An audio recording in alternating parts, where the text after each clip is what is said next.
Welcome. In front of me is a TECNO Pova Neo 2, and today I'll show you how you can import your contacts from the SIM card to the phone. So to get started, you'll want to open up the standalone contacts application. There we go. Next, we're going to click on the settings, import export contacts, allow.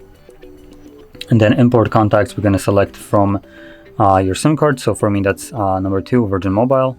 Or, oh wait, no. What the heck is Mobile Vikings? I think it's still Virgin Mobile, so it doesn't really matter. In any case, once you select your card, then you can choose where you want to import your contacts to. Now for me, it only shows the phone as an option, but if you have Google account signed in on the phone, it will show up here as well, or at least it should. Next, once you select that option, you'll be presented with all your contacts, so you can quickly select all of them right here if you want to, or select all, deselect maybe ones that you don't want, or select ones that you want.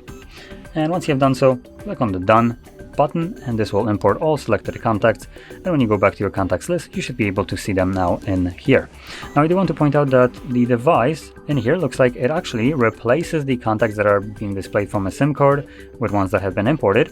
So as an example, I did import 4 contacts out of 5 that were present, and you've seen at the beginning of the video, I had 5 contacts visible right here with this SIM2 kind of icon next to it. And when I imported the 4 contacts, it just kind of replaced them, because those were the same exact contacts, but just on a SIM card. So when imported, they do disappear from the list and get substituted by the ones that are now imported to the device, which is a fantastic design, because you would hate to have your contacts being duplicated and still visible, like some phones do for some stupid reason. So here, this is the preferable outcome.